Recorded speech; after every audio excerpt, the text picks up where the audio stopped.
Hey, I'm Stephanie Hunt. Welcome to the Cult of Flair, where I chat with creators from all walks of life about the meaning of personal style, fearless individuality, unexpected paths, and insights into finding your flair. Alongside my in-depth interview series, you'll also find snackable short episodes. I do love my snacks. I call these my Flair on the fly. I'll be serving up tips, musings, or insightful nuggets designed to expand your knowledge and to share the flair. Hello, welcome back to the Cult of Flair. Today we're doing an episode that I call, it's a series, the Flair 5 on the Fly.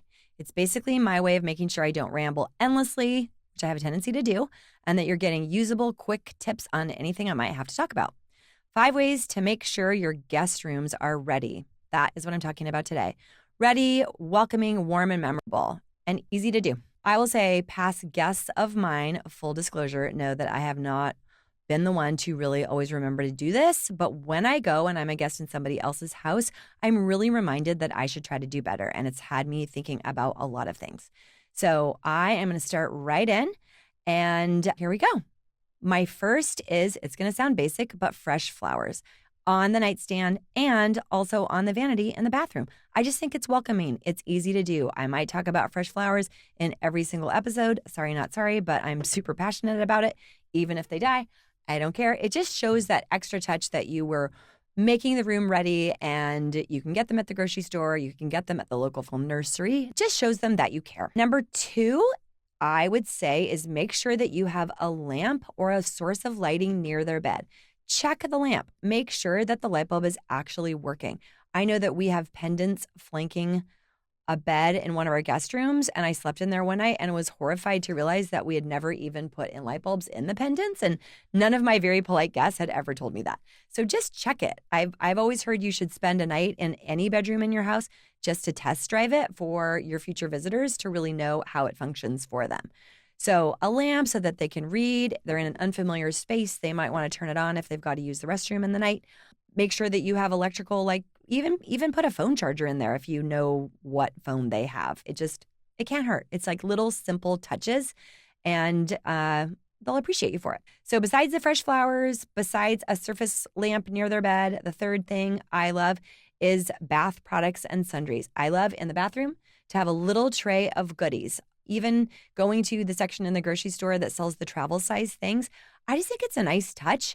I shouldn't say always. I frequently am the person who forgets my toothbrush. So I think it's really nice if you have a little travel size toothpaste, toothbrush, you've got some cotton swabs, you have some body lotion, you have some lip gloss, anything like that. It's just a really nice touch. Even a little travel candle is a nice thing that I would consider going in these going on the list of unexpected things for the guest bathroom. And don't forget the extra toilet paper. That might go without saying. And no one wants to hear about talking about toilet paper, but it's important. Number 4, snacks. I'm a snack junkie. I'm sure you're not going to want to leave fresh groceries in your guest room, but I think it's such a nice touch to have a basket, a gift basket on a counter somewhere in the room that have some snacks in the room, because maybe your guests don't want to have to come downstairs at 3 p.m. and say, hey, I'm hungry. Do you have anything for me? You can have bottled water. You could have, a bottle of kombucha, some fresh apples, a little individual bag of pretzels, a thing of nuts, some protein bars, something like that. Snacks are a nice touch. Sparkling water, anything. I love it.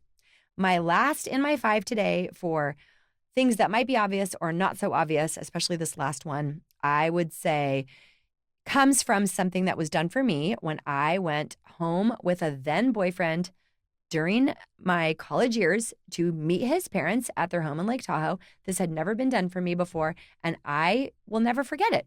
It was a handwritten note on the bed from his mother just welcoming me and saying how happy she was to meet me and how honored they were to have me as a guest in their home. Honored is the wrong word because no one needs to be honored. But I've done that for my boys' girlfriends or friends when they come over. I just think it's a really unexpected, nice touch. So those are my favorite 5 tips to do when you have guests coming over. That's it for today. Thanks for listening to today's episode of The Cult of Flair. I'm Stephanie Hunt. If you like what you heard, please share it with a friend. Follow me on Instagram at The Cult of Flair or at The Flair Hunter. And until next time, go find your flair. Hey, thanks for listening to today's episode of The Cult of Flair. I'm Stephanie Hunt. If you like what you heard, please share it with a friend.